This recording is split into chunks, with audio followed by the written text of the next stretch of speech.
Hello everyone, आप सभी का मैथ्स एक्सप्रेसो में स्वागत है। अब हम स्टार्ट करेंगे next sum means question number 3, क्योंकि सिलेबस के अकॉर्डिंग आपका क्वेश्चन नंबर 3 बेस्ड है on the decreasing means rate of change पर। तो उसके अकॉर्डिंग हम देखते हैं कि हम इसको सोल्यूशन को कैसे कर सकते हैं। Sum is the two equal sides of an isosceles triangle with fixed base b are decreasing at the rate of 3 centimetre per second. तो यहाँ पे आपसे बोला गया है कि जो भी आपका एक आइसोस्केलेस ट्राइंगल है जिसमें टू साइड्स इक्वल होती हैं, तो जो भी आपकी साइड है वो डिक्रीज हो रही है कितना 1 सेकेंड में 3 सेंटीमीटर। आपको बताना है कि how fast is the area decreasing when the two equal sides are equal to the base. यहाँ पे बेस ऑलरेडी गिवन है, आपको जो इक्वल साइड्स है वो गिवन नहीं है। तो पहले हम काम करते हैं, पहले हम उसको कंसीडर कर लेते हैं। तो पहले आपने क्वेश्चन नंबर 3 के लिए एक फिगर ड्रॉ कर लेते हैं, rough diagram. Let the triangle is ABC। यहाँ पर बेस कितना है आपको B ऑलरेडी गिवन है, B यूनिट। इसकी जो इक्वल साइड्स है मैंने उसको कंसीडर कर लिया एज X, ठीक है। तो ये आपकी दोनों इक्वल साइड्स हैं, तो आप यहां मेंशन कर दीजिए let equal sides of isosceles triangle be X centimetre. Done. यहां पर बेस आपको ऑलरेडी दे रखा है B सेंटीमीटर। अब आपको क्या इसके साथ दे रखा है कि जो आपकी इक्वल साइड है ये डिक्रीज हो रही है। कितना हो रही है mean the change in equal side with respect to time is equal to 3 centimetre per second. और ये चेंज कैसा है आपका, डिक्रीज हो रहा है। इसका मतलब जो रिजल्ट है वो कैसा होगा आपका, नेगेटिव। डन। अब आपको यहां पर ये बताना है टू प्रूव दैट जो आपकी यहां पर एरिया है, area of triangle is decreasing, ठीक है। और आपको ये पे इसके साथ साथ ये भी रिजल्ट फाइंड आउट करना है कि कितना एरिया डिक्रीज हुआ, मीन्स उसका रेट क्या है। यहां पर आपको फाइंड आउट भी करना है the change in area when X is equal to base. Means ये वाली जो साइड है जब इस बेस के इक्वल होगी तो उस टाइम पर एरिया में क्या चेंज आएगा ये आपको बताना है, ठीक है।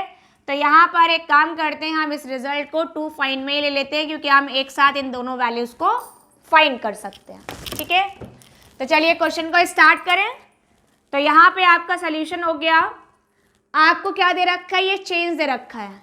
एरिया निकालने के लिए हमें क्या चाहिए, या तो आप इसमें आइसोस्केलेस ट्राइंगल का फॉर्मूला अप्लाई कर दें, या आप सिंपल से इसमें ट्रिक लगा सकते हो कि एरिया के लिए हमारे पास में क्या होता है, एक बेस होती है और एक आपकी हाइट होती है।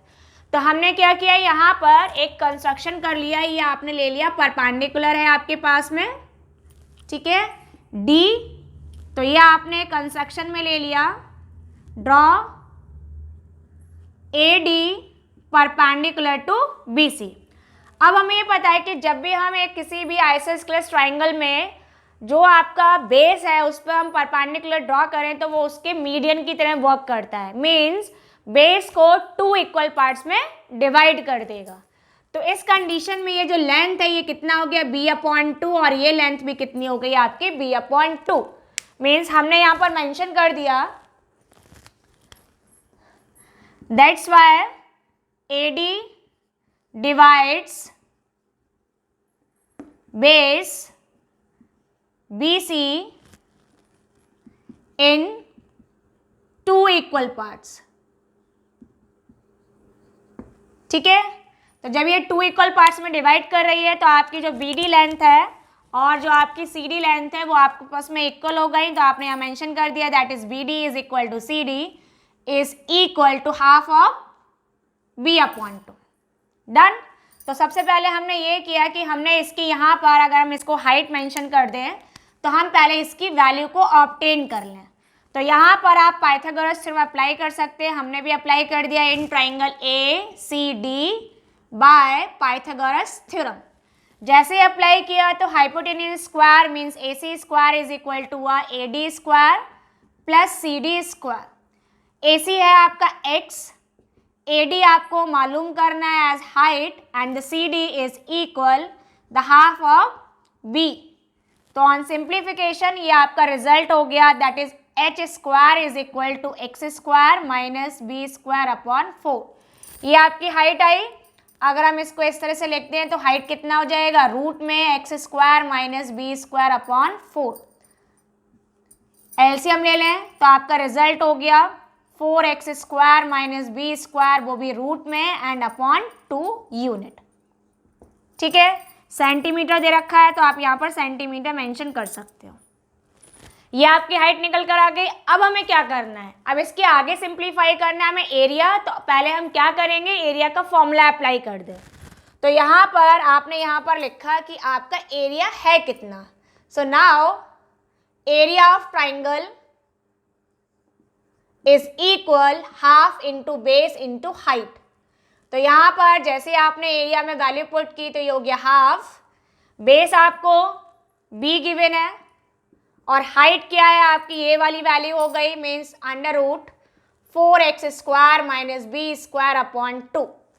अब हमें क्या करना है, इसको डिफ्रेंशिएट करना है ताकि हम यहाँ पर जो चेंज है dA अपॉन dt को ऑब्टेन कर सकें। डिफ्रेंशिएट कर लीजिए means on differentiating with respect to t means time के रिस्पेक्ट में आपने डिफ्रेंशिएट किया। अब जब आपने इसे डिफ्रेंशिएट किया तो आपकी वैल्यू होगी dA upon dt। b constant है, 2 और 2 मल्टीप्लाई होके 4 हो गया। इस रूट को हम डिफ्रेंशिएट करेंगे तो रूट का डिफ्रेंशिएशन क्या होता है, 1 upon 2 root 4x square minus B square. Simply है रूट x का डेरिवेटिव 1 अपॉन 2 रूट x, तो यहाँ पे ये रूट टर्म दे रखा है तो इसका डेरिवेटिव हुआ 1 upon 2 root 4x square minus B square. अब क्या करने वाले हैं, अब नॉर्मल सी चीज़ है, जो इसका बेस है उसको डिफ्रेंशिएट कर दें। तो 4x स्क्वायर को डिफ्रेंशिएट किया, ये आपका 8x हो गया। B स्क्वायर को करेंगे तो ये आपका 0 हो गया। तो जब ये पूरी कैलकुलेशन आपने कंप्लीट की तो ये आपका रिजल्ट आया dA upon dt is equal 4 to 8 है, 8 से 8 कैंसिल हो गया तो ये हो गया bx। इसके साथ में एक और टर्म यहाँ पर आएगा, जब आप इसको x के रिस्पेक्ट में नहीं कर रहे हो, t के रिस्पेक्ट में कर रहे हो तो x का डेरिवेटिव यहाँ पर dx अपॉन dt और एक्स्ट्रा में आएगा। ठीक है, और b हो जाएगा आपका 0। अब आपने जो भी वैल्यूज थी उसको सिंप्लीफाई किया तो 4 टू 8 है, 8 को 8 से हम डिवाइड कर सकते हैं तो कितना आ गया आपका, कैंसिल हो गया, x रिमेनिंग रहा। तो ये हो गया bx upon root 4x square minus B square into dx upon dt। अब हम क्या करेंगे, इसमें dx अपॉन dt की वैल्यू पुट कर दें और इसके साथ साथ हम ये भी पुट करेंगे कि आपको जो चेंज लाना है एरिया में वो x इक्वल टू बी के लिए बताना है, तो हम यहाँ पर x इक्वल टू बी भी इसमें पुट कर दें।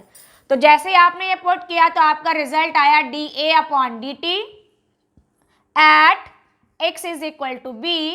Your answer is equal to b into b upon root 4b square minus b square और यहाँ dx अपॉन dt की वैल्यू पुट कर दी -3। तो आफ्टर सिंप्लीफिकेशन ये आपका रिजल्ट निकल कर आया, इसको आप लिखोगे तो ये हो गया -3b स्क्वायर।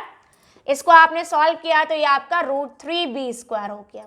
इसके आगे जैसे ही आपने इसको कैलकुलेट किया तो dA upon dt at x is equal to b, आपका रिजल्ट आया -3b square upon root solve हो जाएगा तो √3 और b स्क्वायर का रूट सॉल्व करेंगे तो कितना आया b से b कैंसिल, √3 से 3 कैंसिल करेंगे तो माइनस का √3 एंड b, ये वैल्यू निकल कर आ रही है और ये आंसर कैसा है आपका, नेगेटिव है। तो आप यहाँ लिख दीजिए that's why area of triangle is decreasing at the rate of √3b centimetre square पर सेकेंड। तो यहाँ पर जो आपका रिजल्ट निकल कर आया था वो नेगेटिव था, तो इससे ये क्लियर हो गया कि एरिया डिक्रीज हो रहा है।